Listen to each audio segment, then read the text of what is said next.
studio in like 5 weeks because I recorded so many podcasts that I just haven't had to come in. You were just like laying back, chilling on the beach, sipping a fucking margarita.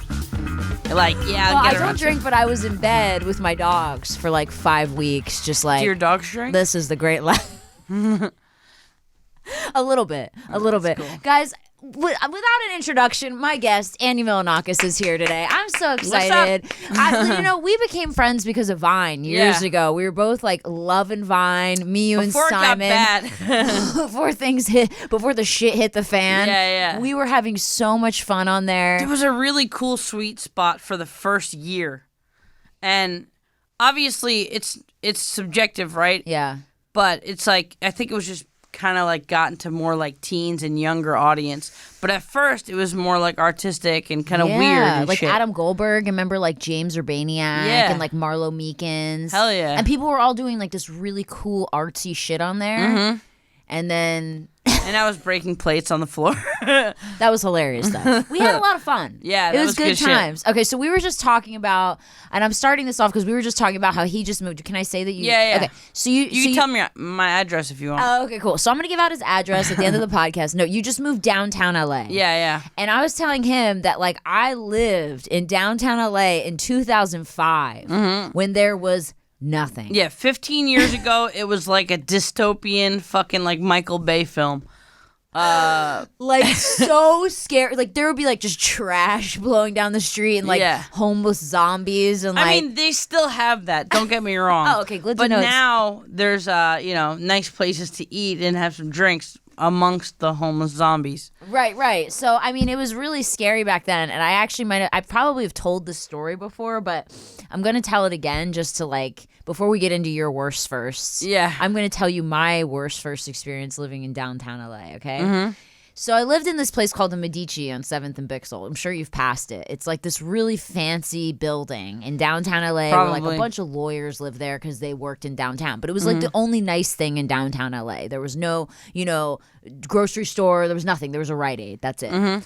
So I lived there, and I lived with some girls, and I used to take all of our groceries at the end of the month that were like not expired but were going to go bad within the next week, and I'd put them all together, and I would go and give it to the first homeless person that I saw on the street. That was like my thing because there's always so many homeless people. And that's how worst first started.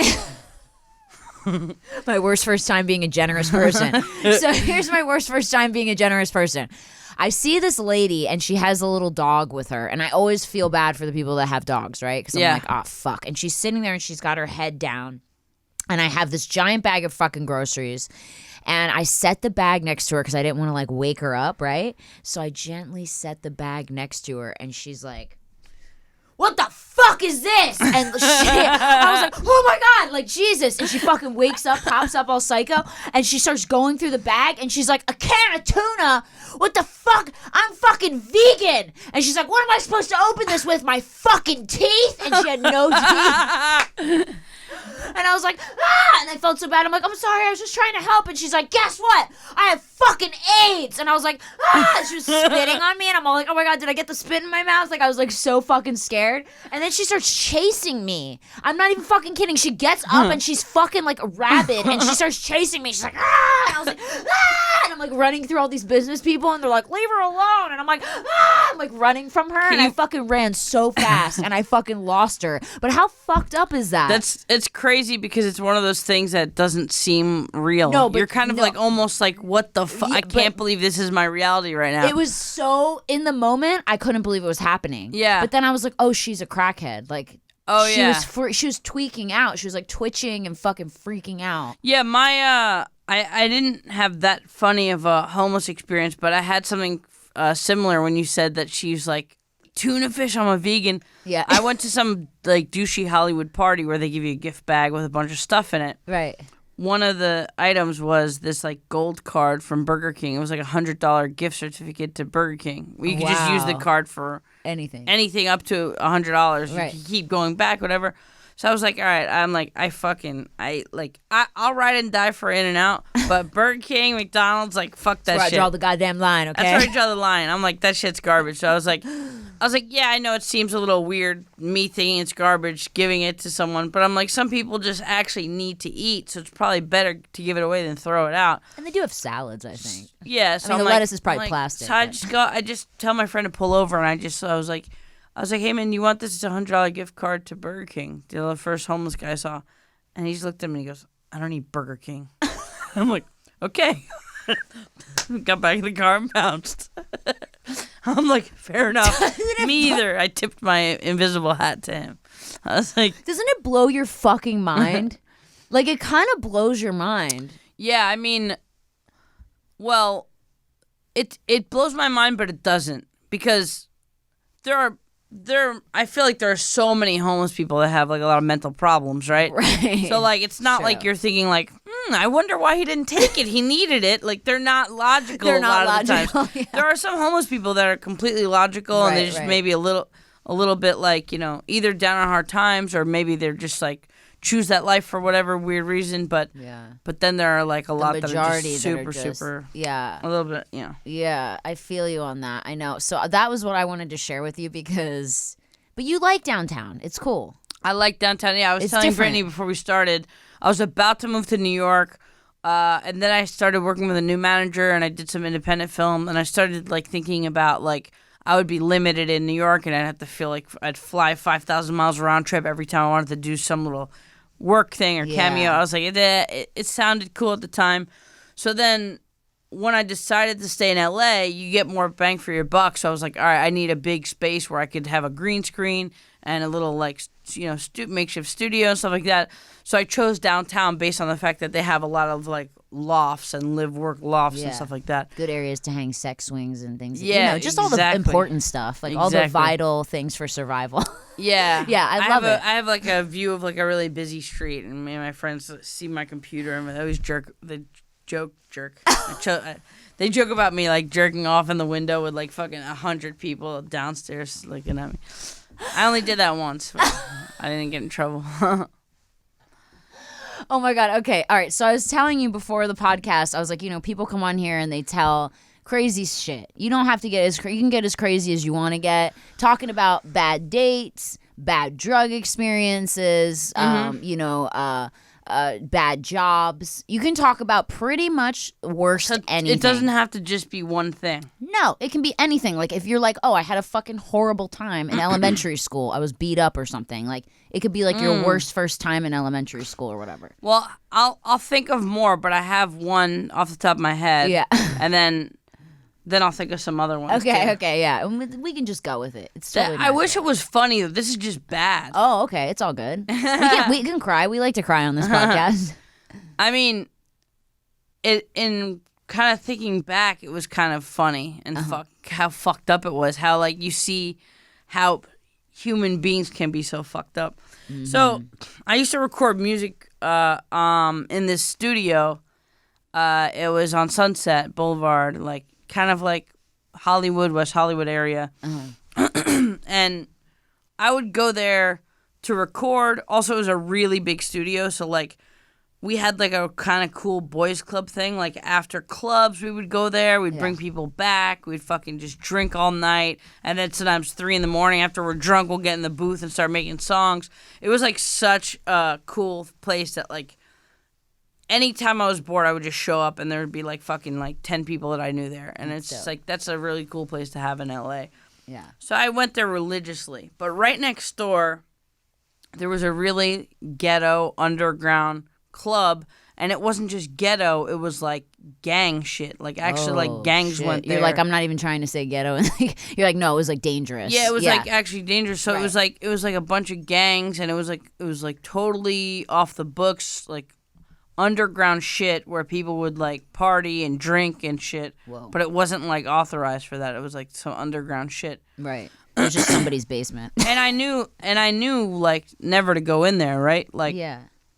There are certain fucking... It said no white boys on the door. No, I mean, see, that's the thing. Like, because I've been doing rap for so long. Right. I've been friends with all these rappers. Like, I literally went to Compton by myself. Like, I'm not scared of that type of shit. Right. But when you're talking about going into a place that's surrounded by only fucking people who are in gangs and shit, like, that's dangerous. That's drawing the line where you're like, all right, now I gotta fucking fall back. Like, so, for over a year, I went to the studio, and right next door, I'd never, not once, step foot in this place, ever. So finally, one night, it's one of the producers' birthday party, and he was like, I guess, dating some chick that was there, and we had to go say what's up to him for his birthday. So I was like, shit. I wasn't even scared when I walked in. I'm like, all right, I guess they're here tonight. Fuck it, let's go, let's do it. So I step in there. I'm ordering Hennessy. I'm getting fucked up. I'm probably flashing too much money, tipping the fucking bartender and shit. And then some fucking DJ calls my name. I was like, yo, come up here. Yo, Andy Milonakis, blah, blah, blah. And so I climb up these, like, shady bunk bed ladders. It just goes straight up. Not like a real ladder. Just goes straight up like this. Oh, shit. Like up to the DJ booth? Yeah, it's like straight up bunk bed ladders. And I'm fucking drunk and I'm high. Just smoking hella weed, just getting drunk. And so when I get to the top like this, I fall and I fucking land and I break my fucking leg, like, really bad in two places. What? Yeah. You get up to the top? I'm sorry, I'm laughing. Yeah, no. You fall forward and then you... Not forward. Backwards. I get to the top and I fall backwards and I land on my leg and I break my leg in two places. In the club? Yeah. Oh my God, please tell me you have a song called Breaking Your Leg in the Club. No, but here's where it gets interesting. So I'm sorry, I'm laughing. It's okay. Crazy. My friends that are from, like, Orange County, they're like, they went around and they're like, oh shit. You know, they're like, we better get him in our lifted truck. I knew I broke my leg, and this was the first time I ever broke a bone in my body.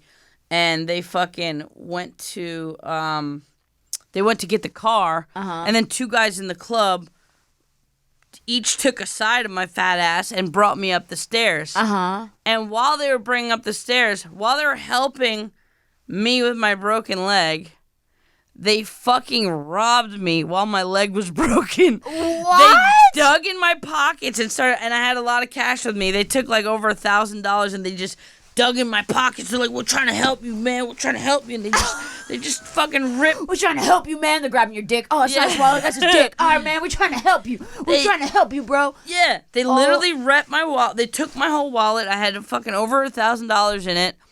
And I'm screaming like, motherfuckers, they took my shit. Someone go get my fucking shit right now. I'm in the car. They're about to take me to the hospital. They take your cell phone, everything? No, just my wallet with my cash. Okay. And I kept yelling at people to go down there. Someone went down there. They came back and they brought me the wallet with my ID and cards in it with no money. So I'm like, all right, well, at least I got that shit back. You got your but ID and cards. Then I was so fucking heated. So they took me, these kids were not from LA. So they took me to this ghetto-ass hospital, Kaiser Permanente. Oh, my God. And you have to be a member. And I have to get surgery because my leg is broken in two places. So Isn't Kaiser, like, fucked? Like, if they won't treat you unless you're, like, belong to Kaiser? I don't think so. I don't think that's the case. Really? Maybe there's some weird shit. I don't know. Maybe if it's an emergency, it's different. It's different, probably, yeah. So I'm laying in the bed, and I'm like, all right, you know, we're not in some third world country where the guy has a rusty saw, but it is Kaiser Permanente. It might be worse. So I'm like, you know, I'm talking to the doctor. Kaiser like, Permanente sponsors me. So I'm waiting there like 2 hours, and I'm out of it. My leg's broken in two places. One of my friends came, and I'm trying to get out of there because Cedars-Sinai. It's way better. Not only better, it's supposed to be one of the best hospitals in the fucking country. Yeah. So I'm like begging for my friend to get me out of there. They wouldn't release me. They're not legally allowed to release me because I'm there with a fucking broken leg and they can't just let me go. Right. So I'm thinking of everything. And then I call my friend whose mother is a nurse and she found a loophole. She called a private ambulance. She called up some like private fucking, I don't know what the fuck their title was. Yeah. That has like a private ambulance. Wow. And that was like a loophole where they were allowed to do it. So they fucking scooped me. They were like, you either have to get this surgery or not. We have the fucking surgery prep table ready. Like, tell us what to do, because if you say no, then you're going to just sit there with your fucking broken leg, you know? Yeah. And so it was like nick of time. We arranged this shit. A private ambulance came, picked me up, took me to fucking Cedars, and then I waited another few hours, pumping me with pain meds and all just fucked up. Then they eventually, you know, they gave me the anesthesia and they put a titanium rod in my leg, and they had this whole leg surgery. All from the club.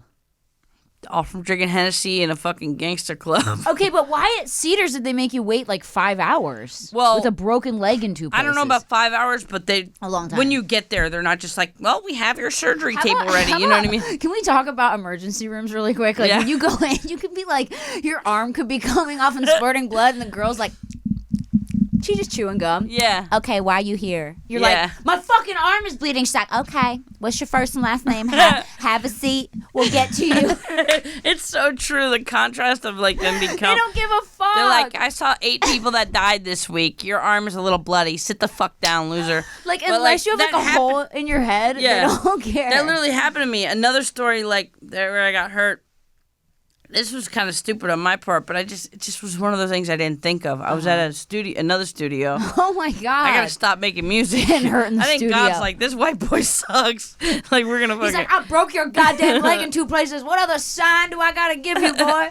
I like how God is like a pastor in that.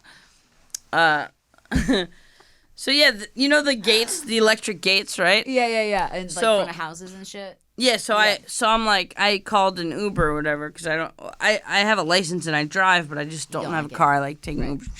So the taxi's there, the Uber's there, whatever. So I'm like, okay, the gate's like closed. So I just reached my hand through the gate and pressed the button. Mm-hmm. But when you do that, and your arm is by the part that doesn't move, the gate moves, that post doesn't move, and your arm is in the middle, so the gate just closed on my fucking arm, and I literally was stuck there thinking I was gonna die. I'm like, there's so much pressure on my arm, I don't know how I'm gonna ever fucking survive this. And the taxi driver gets out, and he starts pulling in the other direction, and I'm trying to pry my fat fucking meaty arm out of this fucking thing, and I finally like rip it out of there, and I'm like, oh, thank fucking God. And my arm is just fucking swollen, and I go home and I just take some NyQuil, and then I'm like, this is not gonna work. I need more than NyQuil. Was your arm broken? No, that's the thing. The way it pressed together, it didn't break. It was like up here, and it just completely went like that. But like, your bones. Yeah, but it didn't break my arm, which was lucky. So I finally got it out. I went to the emergency room, and I'm in fucking so much pain now, and I'm pacing back and forth. They're like, sir, you have to sit down. And I'm like, I'm in fucking pain. They're like, you have to sit down. I'm like, I can't sit down. I can't sit down. And just exactly how you described it, they're like, well, we're going to see you as soon as we can. We'll get to you in 16 hours, sir. Just breathe. But yeah, that was, and then I went to the back. They looked at my arm, and the doctor handed me a pill. And I've never done painkillers in my life, like real painkillers, like Vicodin or whatever. What was it? I think it was just a Vicodin, a regular Vicodin. Yeah.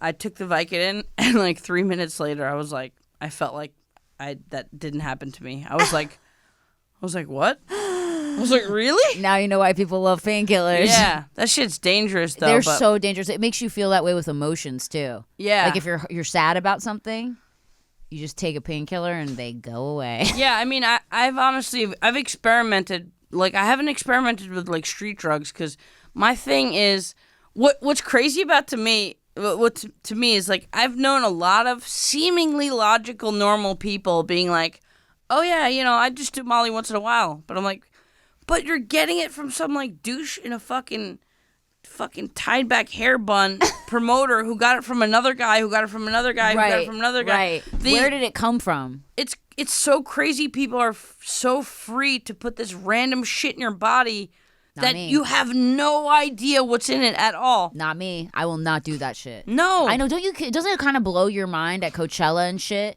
where people will literally be like, yo, you got any Molly? And somebody be like, oh yeah, I do. And they'll be like, oh cool, thanks. And they'll just swallow it. People just have this weird thing where they think like, because they say it's Molly, they believe them. This is Molly. Yeah. Oh, I don't want that. No, but I'll take this. Oh, that's Xanax. Like, you just like, How are you so free? So I So have free. The only experiments that I've done with like taking a little bit of fucking drugs or whatever, like I know pharmaceutical companies are fucking evil. Oh yeah. But when you go to fucking CVS and you get a Vicodin, you know it's going to be a fucking Vicodin, right? Still horrible, and you get addicted, and it's awful. Yes. But you know what the fuck you're getting. Yeah. You know what I mean? Yeah, You're not getting safe. it from a douchey club promoter. You're getting it from a big company that's just like, this is how many milligrams of this, blah, blah, blah. So I never really fucked with street drugs like that. But yeah. damn, no, it's scary. And actually, it's really weird because I've dated guys who were like totally addicted to that shit, and I had no idea. Like painkillers, like it was really crazy. I dated a guy who was totally addicted to painkillers, take them every day, and I hid it from me, and he would buy them from people on the street and shit like that. And I had no idea. And then one day, like I'd found out because like he kept not having money to pay his half of the rent, and I was like, where the fuck's all this money going? You know what I mean?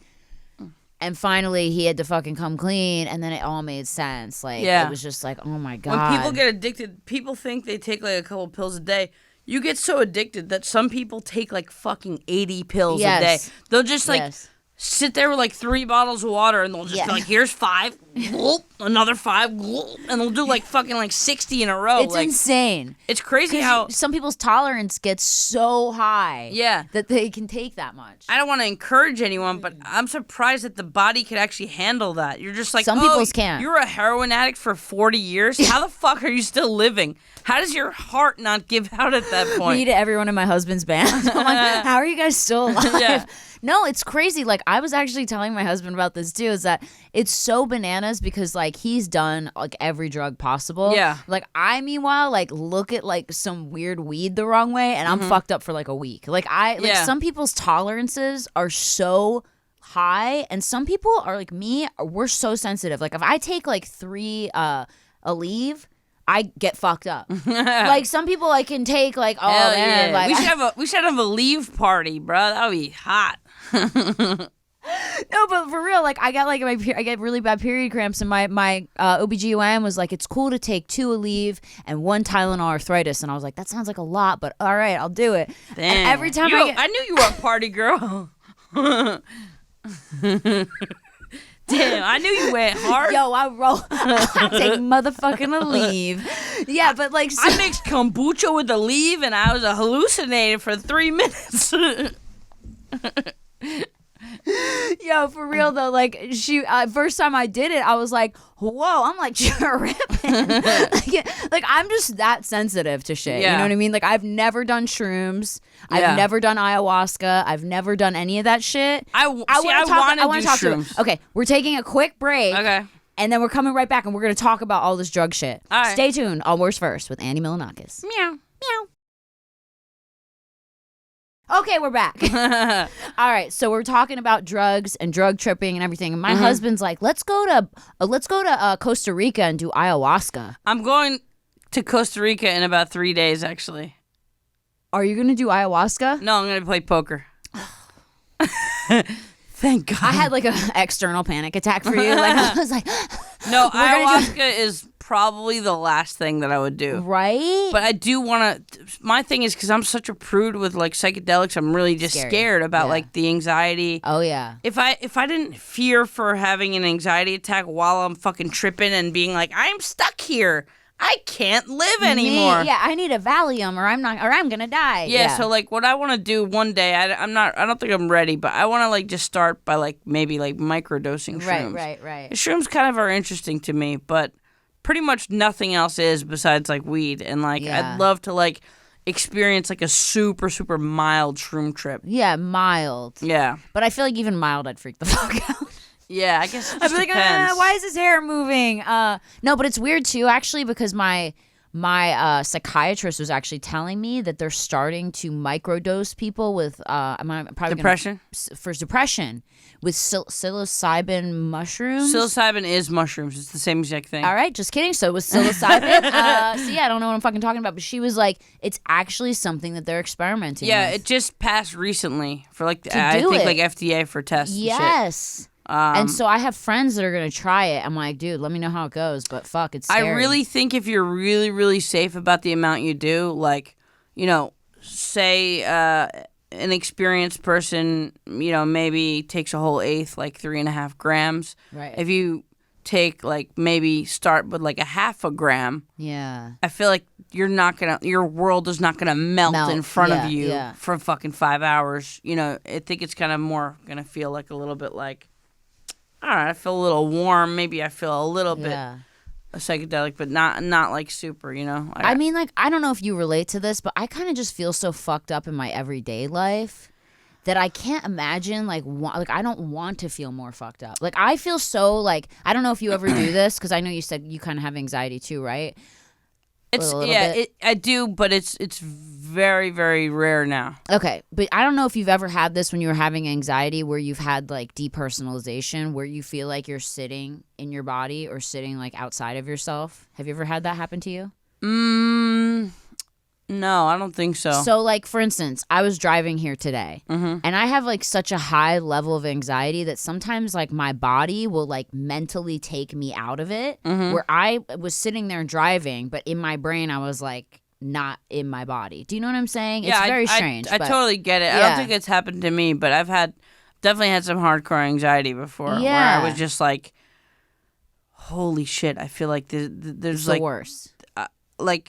I'm surprised with all the anxiety attacks that I've had over time that there was never one point where I actually called 911. I was so really good for you. I've gone to the emergency room. Oh, you have? Multiple times. I've been very, very close where I'm I have the phone in my fucking hand and I'm trying to fight it. And you're the one more. I'm just trying to fight it because I was just thinking about how much it would suck the next few hours. So I was just trying to fight it. But the things that what's crazy that gives me anxiety attacks? I try not to get that far. Caffeine? Really, really bad hangovers. Oh, yeah. Well, it's feeling fucked up. Yeah. Triggers anxiety. And especially when you're just not feeling healthy you're to not feeling that well. high level. Yeah. Of course, you're going to start flipping out and panicking, Right. But, I mean, so the first time, the first, few months that I had, hardcore anxiety, I got prescribed Xanax. Right. Thank God I was really, really careful with it. Yeah, same. I have it, but I don't. And it was just this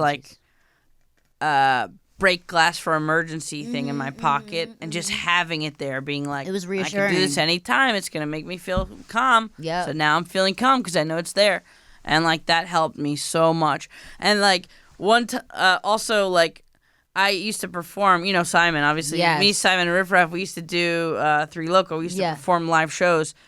And I was so jealous because these fucking motherfuckers were just in the green room getting drunk, and partying, excited talking and carefree. to people, just so carefree about to perform. And I'm huddled in a corner just having an anxiety attack, nervous. Yeah. And I would just always have a Xanax in my hand being I'm trying so hard not to take this because if I don't take it, once I get on stage and start performing, I'll be fine. Yep. And another reason why I didn't want to take it is because we were in all these cool cities. And you're going to be tired.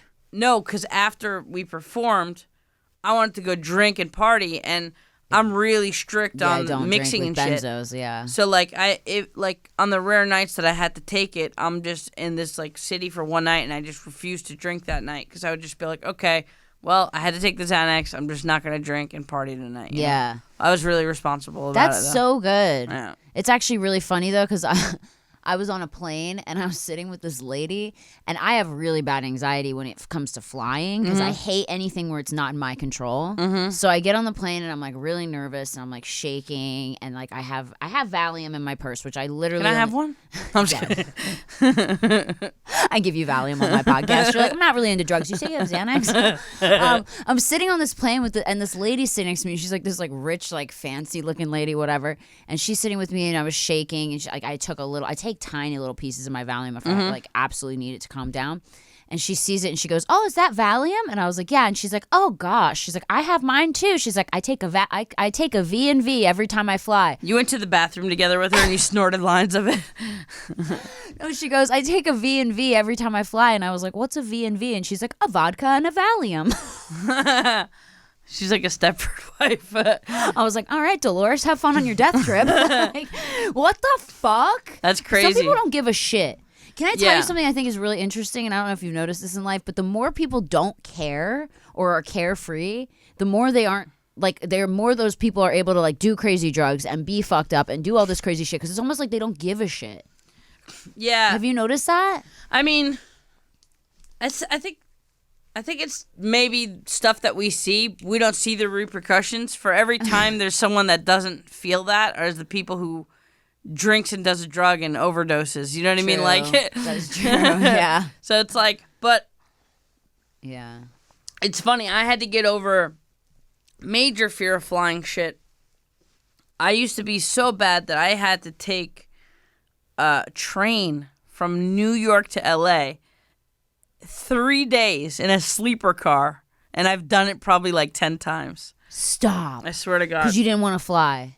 I feel for you after all the 9/11 shit, because you're from New York. I'm from New York. Yeah. And I was heading out the door, woke up late on my way to the city. I was going to go to Manhattan, and then I was going to transfer to Brooklyn. And I just was like leaving, and my dad's like, sit down, you're not going anywhere. And he turned on the TV, and I'm like, holy shit. And then when I kind of like, I was like, and then I got a call. This was really fucked up. I got a call, I think a day after 9/11. I had just interviewed, and I was working in Westchester County in New York, like kind of in the burbs. Mm-hmm. I got a call like a day after or day before 9/11, I forget, saying I just got my first job in Manhattan doing IT shit for an accounting firm. And I had to go in like 2 or 3 days after 9/11. And I'm like, I got to take this job. Yeah. I'm like, it doesn't sound that crazy now taking that job. But 3 days after that thing happened. So traumatic. Who's even functioning 3 days after that?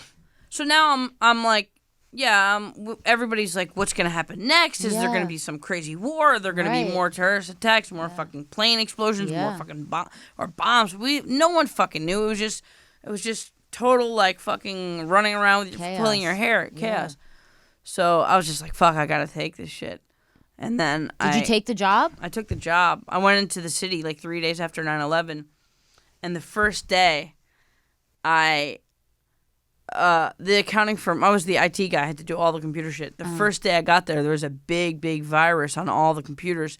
So I had to stay to fix everything because these accountants bill out at like $500 an hour or probably something like that. So I had to stay to fix everything. So everybody left at like 6 or 7. I stayed overnight on my first day of work by myself in New York on 51st and Madison. Oh my God! In this creepy fucking creepy building, and I stayed overnight till not just overnight, but till the next morning, till like 8 o'clock when everybody else came back in. Oh my God! To fix it? To fix everything. Did you fix it? I fixed everything. They had a little semicircle meeting. I told everybody like I had to go. Because before an antivirus comes out for a brand new virus, you have to go into the registry and like fuck with like everything manually. So I fixed the server computer. Then I had to fix every individual computer. They went in a little semicircle. I like told everybody, and they all like clapped for me. And they sent me home in a town car like an hour away back home. Wow. And then after that, I was like, all right, I kind of proved myself the first day. I could start like coming in a little late, dressing a little funky and shit. Like, wait. I want to know, how did you even get into doing IT stuff? Were you just always a computer person? While I was flunking out of high school, I was like in the very early days of the fucking internet. I was doing like fucked up illegal shit. Really? Like you were like hackers, real life? I was not like a good hacker or anything, but I was learning from a lot of kids online of like, you know, we were like fucking stealing fucking America Online accounts. I had like 1,000 accounts. If people in a chat room were talking shit to me, I could just like fucking ban them. And used to use America Online. Yeah, AOL. But you didn't just use it to go on. You didn't just use it as a service. You used it as your main internet provider. So if you couldn't dial up to it and your account was banned, you just didn't have internet. Right. So if someone talked shit to me, I would just fucking cancel their fucking internet. Like, I would fuck with people. So you were good with computers. I was good with computers. Are you still good with computers? I'm definitely still good, but not as good. Right. But so I went to. So So while I was learning about computers in high school and doing all this fucked up shit, now that I'm trying to stick to the theme of the show a little bit, I just forgot about this till now. Yeah. One of my friends got busted for this fucked up shit that I was doing shit with. My father is a crazy Greek guy. He hangs out with only people at restaurants and also like fellow Greeks. He's always with blue collar people, mechanics with fucking grease on their fucking shirts and shit.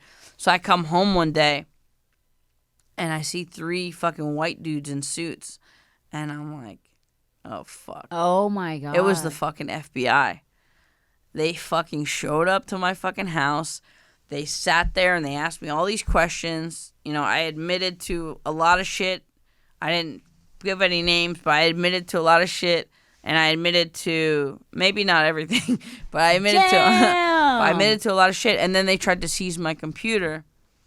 And my father's like, we need a lawyer. Uh-huh. I was over 18 at the time. So I pretty much told my father, I'm like, and the FBI that was there, I was like, if they leave right now and we get a lawyer, that shows I'm more guilty from other shit that I didn't do.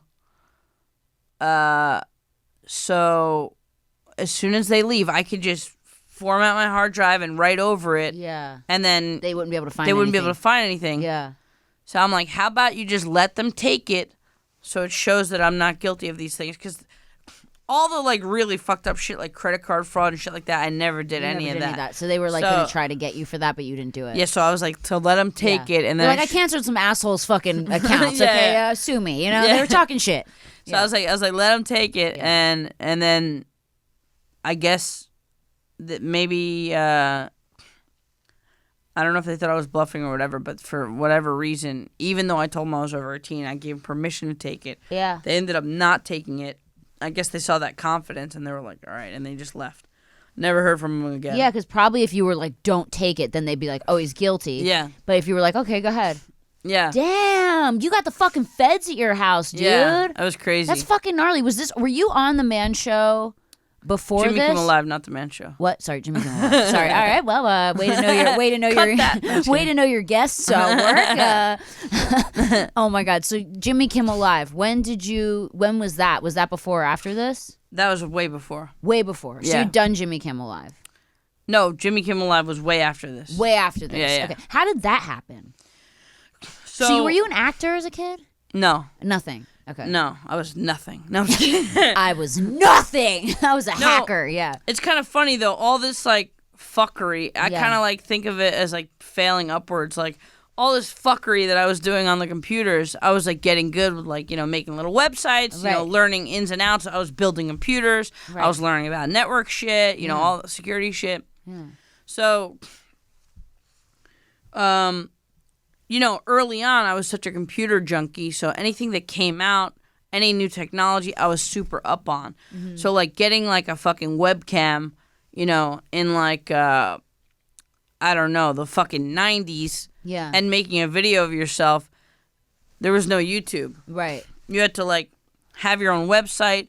I started making a bunch of videos of just me. I was just like, all right, I have a video, and I like comedy, so I just made videos of just doing silly ass shit. Yeah. It was just really good timing because it was like a long time ago. Yeah.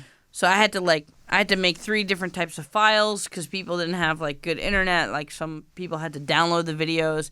If you had a Mac or a PC, you needed a different video file to click on. Whoa. So I was doing that shit hella early. I had hundreds of videos on this website called Angry Naked Pat, and basically, I did hundreds of videos, and I'd have like maybe 10 responses to each video, but I just kept doing them, and then all of a sudden, one of them just went super viral.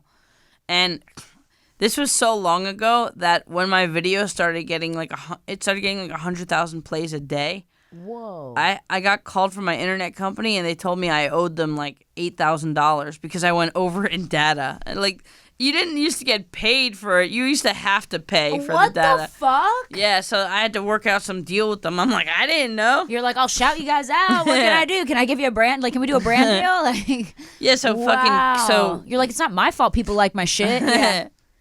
Yeah, so fucking Kimmel found that, and one of my videos that went viral, and at first he had me sign release forms just to play some of my videos. Right. And then they were like, they wanted a little more. So they looked at my other videos and they saw one video I had where I was out in a blizzard in New York and I was recording people, but I was holding the camera. I wasn't on camera. I was just like asking them why they're out in a blizzard. But the joke was, I'm also out in a blizzard. I'm like, why are you out in a blizzard? What are you getting coffee in a blizzard? Why didn't you stay home? And like nobody was asking me why am I in the blizzard too, you know? So they're like, we like that video, but you weren't on it. So they're like, they made me go do a special video for them. They're like, we need you on camera. So I had my friend who was doing the website with film me, and I went out to Manhattan, and I was just like, I was feeding homeless ladies chicken wings, like hand feeding them chicken wings. I was like rapping with this dude on the corner about fucking Coca-Cola. I was just like talking shit, doing my thing. And I sent them the tape, and they liked it, and they're like, all right, we want to hire you to be a traveling correspondent. And they started sending me all over America. That's awesome. Were you so excited? It was like fucking, because at the time, then I started having goals about doing comedy, because I was doing Upright Citizens Brigade, I was taking improv classes. Yeah. And like, there's nothing inside me that would have been like, let me move to Hollywood to try to do this for a living, but I was still having fun in the mix, having fun with that shit. And so yeah, they hired me as a correspondent, and then eventually, you know, they were putting me up in a hotel in LA for a couple months when I finally went out to LA. And then they were like, yeah, I went there on a 1-week trip, and they were eventually like, we can't pay for hotels anymore. You just need to sign a lease. So I just... Were they going to pay the lease? No. Oh. But they were paying me. But they were paying you, so they were like, just live out here. Yeah, they're like, just live out here. So on a 1-week trip out here, I like fucking signed my lease. I went back home and I was like, I live in LA now. Peace, bitch. Whoa. Sorry, parents. No more blizzards for me, motherfuckers. And that's when the dab was invented. I go, sorry, parents. I live in LA now. And I dabbed and I created the dab. Did you really? No, I'm just kidding. Oh. Believes anything. Whoa, that's amazing. Wait, were your parents so proud of you though? Were they like, fuck yeah? Yes. My mom was like outwardly insanely proud of me. And the best feeling was after like later on Kimmel brought me to MTV to, you know, pitch my own show. Yes, which was very successful. And my dad was always telling me when I was taking improv classes, because I was paying like, you know, every couple months I was paying a few $100s to take improv classes. He's this crazy Greek. He's like, they steal your money. Why are you doing this? He's like, they're stealing your money. You don't know they're stealing your money. And then I sat his fucking Greek ass down on a couch and I showed his last name on TV. And I was like, and he was like, that was that moment. I was like, yeah, boy, that's what's up, boy. They stealing what, boy? I'm going to buy you a Rari, bitch. No, I'm just kidding. I got the motherfucking grape leaves, bitch. I got you a house made out of feta, ho. I brought the souvlaki, motherfucker. Damn. Greek bars. Damn. Greek bars. I'm dead. So that's crazy. Do you have brothers and sisters or no? Yeah, I don't talk about my whole family, though, because I'm trying to do some Bill Burr awkward shit. Oh, okay. So fuck your family. Just kidding. But that's so cool that you fucking did it. Like, how cool is that? That's so fucking crazy. Yeah, I mean... And all your weird little internet hacking is what helped you make the fucking videos to get online, to see Jimmy Kimmel's people. Like, how crazy is that? No, it is crazy, and I do feel cool about it because it's like I definitely did a lot of things in life that were headed towards failure. Right. Getting in trouble with the FBI, dropping out of high school, just kind of like... I wasn't like in the streets doing crazy crimes and shit, but like I wasn't doing things in life necessarily to like get me towards a winning mentality and doing big shit. Until I like also like even before the Kimmel shit, which was good. There are a lot of careers in life that you need college education, you need, you know, diploma. Unfortunately, yeah. But what's good about computers, especially back then, as long as you knew your shit, they don't give a fuck. Yeah. They'll hire you. Yeah. If you could keep a big company up and running, yeah, that's so valuable. Yeah. And the proof is in the pudding, you know? Like, so doing all that weird computer shit, even though I was a high school dropout and shit, you know, I started doing help desk, which is the fucking worst. What's that? It's answering the phone and teaching fucking old people how to fix their computer. Like, over the phone, you have to describe each fucking thing to do. No. It's really You're bad. that person? No, that was the first job. That was the, like, lowest You were like tier. the paperclip? Can I help you? I was talking paperclip. So it started with help desk, then it started with desktop support, which is more hands-on. Yeah. Then I did, like, password security. Then I eventually was, like, a network administrator. So, like, even if I didn't, get the whole Kimmel thing going on, I might have... kept going with computers. Yeah, I still would have, like, had a roof over my head and shit, but it wouldn't Definitely. have been as fun, Isn't it so fucking crazy that, I mean, this is my kind of belief too, because, like, I mean, I graduated with honors in high school. I don't really give a shit. I didn't go to a real college. I think that the funny thing is, if you find something you're really good at, it doesn't matter what your degree is. Yeah. You know what I mean? Like, if you find one thing that you're really dope at, you can make money at it. Well, I agree and I disagree with certain things. Like, you're a really good lawyer. Yeah. But did you pass the bar exam? Oh, well, that's true. I mean, well, okay, so that you kind of have to have a degree, right?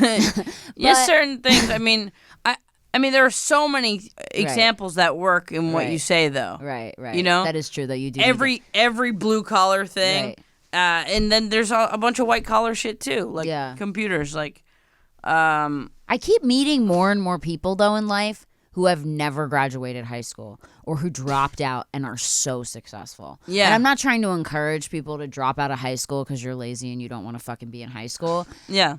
I'm saying, like, these people were, like, in their head, they were like, I know what I'm going to do. I know my path, and this I don't need. And they fucking pieced out, and they went out to do whatever they were going to do. Yeah, if you have, like, a dream and a backup plan. Yeah. And both of those don't need a diploma. Yeah. Then fucking go for it, right? Like, when I was doing computers, I would work, like, 40, 50 hours a week, but I was still doing improv on the side. And I was, like, tired as fuck because I would, like... At first, before I lived in the city, I would commute. And then after, like, an 8-9 hour day, I would go to Upright Citizens Brigade and do a 3-hour class. Or then I would go to a show for a couple hours, and I'd hang out with all these improvisers. And then we had separate coach sessions. And I never once thought, this is going to turn into a career for me. But as long as you can do something that's, like, you're passionate about, even if you don't do it for a living... As long as you make time for it, you're still fulfilled because you're still doing it. And if you keep fucking at it, then that can eventually make the shift. Not always, but sometimes it can make the shift from a little hobby as your passion to coming number one as what's paying your bills, And the internet has really changed all that. Yeah. I mean, the internet has... I mean, look at me. Like, I had the same kind of story as you where I just started making videos for fun, and I couldn't even afford UCB. I wanted to go to UCB. I wanted to go to Groundlings, but I couldn't afford the $400 like every other month. Like, I was so broke. And you were giving too much food away to homeless people. You're too I was nice. like, I was just like, I was living off my dad was paying for my life, so I couldn't be like, hey dad, can I get an extra $400 for this fucking improv classes where I took a clown? He'd be like, they're stealing your money. Yeah, I'm not even Greek. Exactly. Why do I talk like this? No. My dad would be like, you act like a clown without me giving you $400. So why do you need this $400? You know what I mean? Like, he didn't really get the point. So I just found a way. And then, like, when the internet with Vine, when that came out, I just started having fun on there. Yeah. I wasn't thinking this is going to turn into a career. Yeah. This is going to turn into something. I was like, I'm just a fucking moron who's having fun and enjoying myself. And that's usually the best way a lot of people think, because when your level of effort is fueled by this is a business, right? Sometimes you lose stuff. I think sometimes you lose like that raw like fire of like, I love this. Then like, if I do this song and this type of hook, it's gonna make really more views, blow up, make more fucking money, motherfucker. That's kind of ruined it for me now, because like I got on TikTok and I'm having a lot of fun on there. But part of me, like, because I know what happened with Vine, I'm like, part of me in my head, like, I've learned just from being on Vine, like, what works, what's popular, what's this, what's that, and it's corrupted me in a way. Yeah. Whereas, like, I would used to do videos just authentic to who I am and be, like, having fun. Yeah. Now, before I make a video, I'm always, like, I have that shit in my head, like, oh, I already know, like, the secret, and I know, like, how to do certain things. But you're self-aware about it, so now it's up to you if you want to change that. Right. Just knowing that, you could just cock block yourself and being like, this might get 1/10 of the views, but this is what I think is more original. funnier and more original. Exactly, but it's so funny because I'll go on there and I'll do something that's more original to me, and it will get like 1/10 of the views, and then I'll do something that is trendy and trending and use a trending song and a trending fucking vibe, and it'll blow up. And I'm just like, wow, that's like so crazy to me. I mean, it makes sense because, the masses have bad taste. That's why. Exactly. Like, it kind of sucks. Like, when I used to be able to do stuff that, on like you said, when we first started on Vine, it was different. It was more artsy and more goofy. Like, you had to have like a kind of a skewed sense of humor. And then it just got to be like, what's traditionally funny, It's kind of crazy. Yeah. There's like almost like a weird science to it, which is kind of like a bummer in a way. Yeah. But then there's people who are popular from being quirky and not falling into that, like Bo Burnham and people like that. So there's some people that haven't kind of given in. Yeah, I don't think everybody has to go the Andy Kaufman route, right, or the Neil Hamburger route, which is like, I don't give a fuck. I'm going to get up here and intentionally bomb. Yes. Because I am going to just do something that I think is cool and interesting, and I don't care if the whole crowd fucking boos me. You know what? If they boo me, that's even better. And I like that raw confidence. I don't think everything everybody has to do in comedy or in performance has to be that level of like gutsy raw. Right. But I think like, just variety, you know what I mean? Like, even when people make music, you can make a song that's really catchy because it's going to be big, and you're like, you want to make some anthem shit that a lot of people are going to watch. And then you could make some, like, roots fucking lyrical shit, you know what I mean? Like, I think there's room for everything, True. And I also, like, pray that, like, I don't know what's coming next, I don't know what the next big thing is. I mean, I think, it's kind of already has been here, but I've been doing this live streaming shit for a few years, and it's not all roses, It takes up way too much time. You have to put a lot of time in it to be successful at it. But what do you live stream on? Twitch. Yeah, Twitch is huge. So, most people are playing video games, but there's also a section. It used to be called IRL, which stands for in real life, which is the better name. And then they call it just chatting now, which is kind of lame. Just chatting. When you go into this section, 98% of the people are just sitting at a computer, talking, chilling, which is big in itself and gets a lot of views. But there's a handful of people, including me, that we travel and we go stream, and we have a backpack with a camera with 4 different modems. And instead of a YouTube video that's like edited, anything bad happens, you could take it out, you could cut little jokey moments. This thing, like, I'll be in Tokyo for fucking a month, and every day I'll stream for like 8 to 10 hours. My whole fucking day, going into all these stores, meeting random people, going to get drinks, just talking to people, going to fucking touristy destinations. And that's your whole life. Yeah, like, it takes up so much time, but you're talking about what's next. Like, the amount of, like, the viewers, that raw fucking mainline of, I'm not just watching entertainment, I'm watching reality. Life. This is the closest form of real reality, because the person's not acting and it's going on right now, and I can interact with them.